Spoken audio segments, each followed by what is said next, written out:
الحمد لله رب العالمين حمدا كثيرا طيبا مباركا فيه ملء السماوات والأرض وملء ما بينهما وملء ما شئت من شيء بعد. أهل الثناء والمجد أحق ما قاله العبد وكلنا لك العبد. اللهم لا مانع لما أعطيت ولا معطي لما منعت ولا راد لما قضيت ولا ينفع ذا الجد منك الجد. أشهد أن لا إله إلا الله وأشهد أن سيدنا محمدا عبده ورسوله بلغ الرسالة وأدى الأمانة ونصح الأمة وكشف الله به الغمة وجاهد في سبيل الله حق جهاده. اللهم صل على سيدنا محمد وعلى آل سيدنا محمد كما صليت على سيدنا إبراهيم وعلى آل سيدنا إبراهيم وبارك على سيدنا محمد وعلى آل سيدنا محمد كما باركت على سيدنا إبراهيم وعلى آل سيدنا إبراهيم في العالمين إنك حميد مجيد. أما بعد فيا أيها الناس أوصيكم ونفسي بتقوى الله فقد فاز المتقون. قال الله تعالى في كتابه الكريم وهو أصدق القائلين: أعوذ بالله من الشيطان الرجيم بسم الله الرحمن الرحيم. يا أيها الناس اتقوا ربكم الذي خلقكم من نفس واحدة وخلق منها زوجها وبث منهما رجالا كثيرا ونساء واتقوا الله الذي تساءلون به والأرحام إن الله كان عليكم رقيبا. وقال: يا أيها الذين آمنوا اتقوا الله وقولوا قولا سديدا يصلح لكم أعمالكم ويغفر لكم ذنوبكم ومن يطع الله ورسوله فقد فاز فوزا عظيما. صدق الله العظيم. Hadirin sidang salat Jumat yang dirahmati Allah Subhanahu wa taala. Sepatutnya kita sadar bahwa salah satu kenikmatan tertinggi yang Allah berikan kepada umat manusia ialah ketika mereka beriman dan mampu menjalankan aturan Tuhannya. Tak ada kenikmatan tertinggi dalam kehidupan kita kecuali nikmat iman dan nikmat Islam. Kita ditakdirkan sebagai muslim dan mukmin tanpa kita minta. Karena itu, hadirin sekalian, mari kita tingkatkan rasa syukur dan ketakwaan kita pada Allah Subhanahu wa taala. Karena tanpa kuasa, kehendak dan curahan rahmatnya, kita tidak akan tergerak untuk berkumpul di tempat ini. Sebagaimana kita tidak akan memiliki kemampuan untuk menjalankan aktivitas sehari-hari. Keimananlah yang mendorong kita untuk taat menunaikan ibadah, dan keimanan pula yang akan menyelamatkan kita pada saat gentingnya yaumil qiyamah. Salawat beserta salam semoga senantiasa tercurah kepada Nabi kita, Nabi sepanjang zaman, Nabi yang ditahbiskan sebagai sebaik-baiknya ciptaan Allah, Nabi Muhammad sallallahu alaihi wasallam, Nabi yang disandingkan menunjukkan bahwa dia adalah sosok paling terpuji. Seluruh denyut nadi kehidupannya adalah keterpujian. Orang yang mendekatkan diri kepadanya akan menjadi orang yang terpuji, dan segala hal yang berkaitan dengan dirinya adalah sesuatu yang terpuji. Kita patut bersyukur karena kita telah ditakdirkan sebagai umatnya.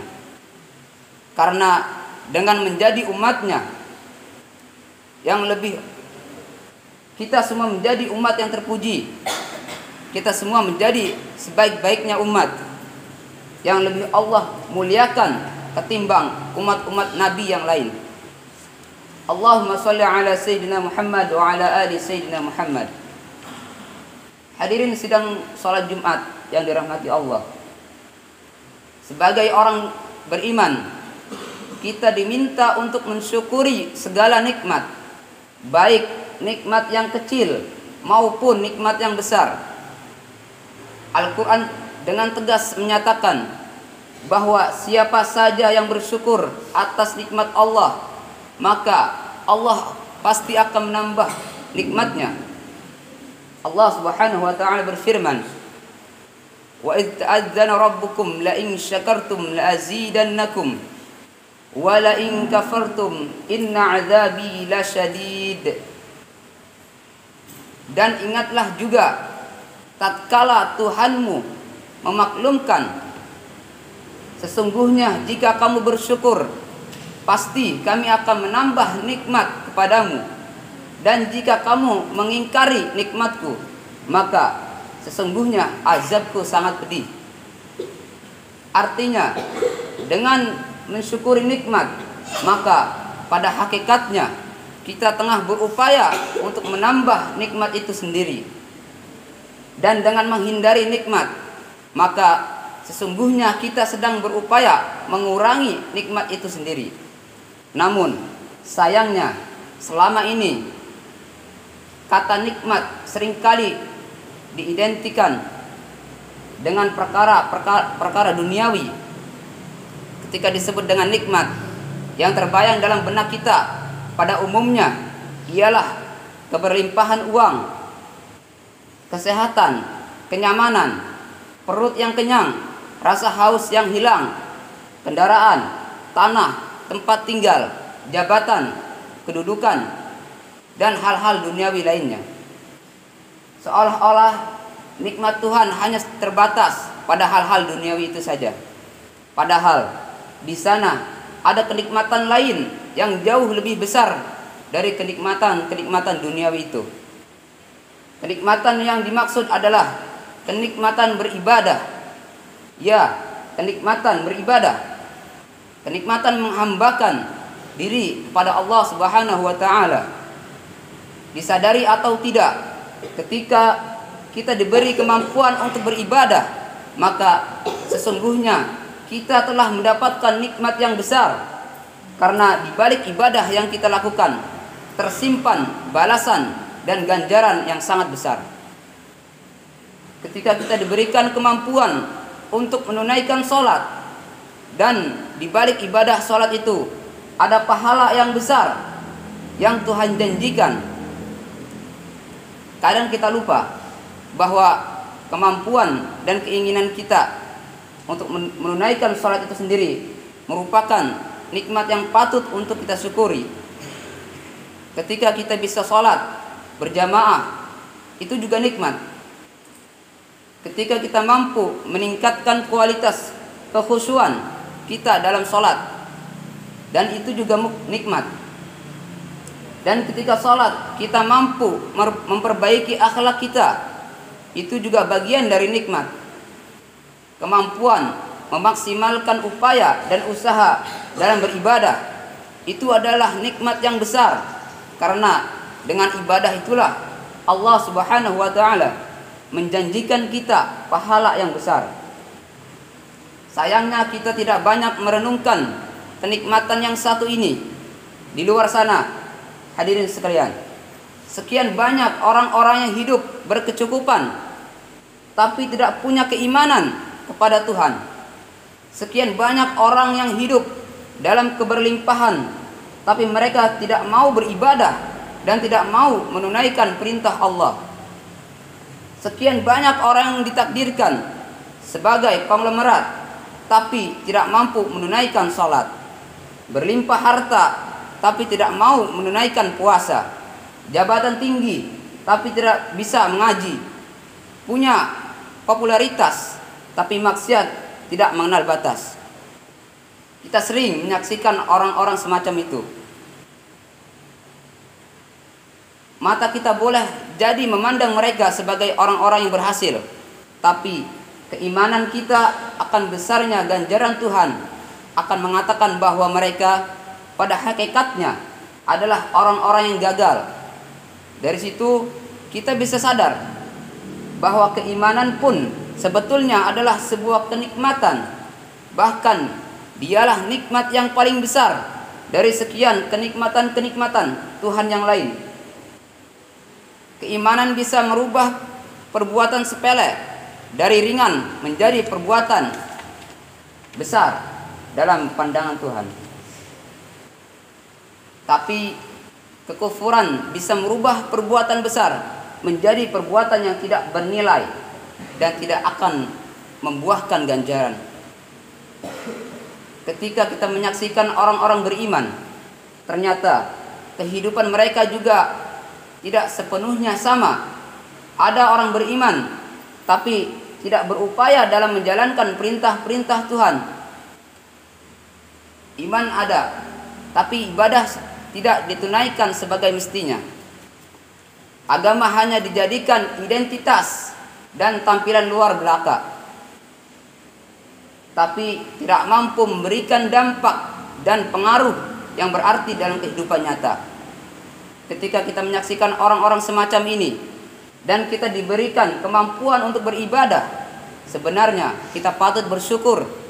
Kalaulah kita tidak mampu bersyukur dengan keluasan harta dan ketinggian tahta, maka kita bisa bersyukur dengan kemudahan beribadah yang telah diberikan oleh Allah Subhanahu wa taala. Tinggi rendahnya kedudukan manusia ditentukan oleh dalam rendahnya penghambaan dia kepada Allah Subhanahu wa taala. Kebahagiaan hidup manusia juga sangat bergantung pada dalam tindakannya. Kedekatan dia dengan Tuhan yang Maha Kuasa. Semakin kuat kedekatan itu, semakin terbukalah pintu kebahagiaan. Semakin lemah, semakin dekatlah kita dengan kesengsaraan. Jika kita merasakan kenikmatan dalam beribadah, maka ketahuilah bahwa pada dasarnya kita telah mendapatkan curahan nikmat yang berlimpah. Ibadah yang Allah wajibkan bukan untuk menyengsarakan kita, tapi justru untuk membahagiakan kita. Di dunia kita mendapatkan ketenangan, dan di akhirat nanti Allah Subhanahu wa taala menjanjikan adanya keberlimpahan balasan. Karena itu, orang yang rajin beribadah dalam pandangan agama adalah orang yang paling beruntung dari manusia-manusia lainnya. Karena dia telah meniti jalan kemuliaan dan satu-satunya untuk mendapatkan keuntungan terbesar, yaitu mendapatkan keridhaan Allah Subhanahu wa taala. Boleh jadi Allah tidak mengaruniai kita keluasan harta duniawi, tapi berbahagialah kalau kita mampu beribadah kepada Tuhan yang telah menciptakan diri kita sendiri.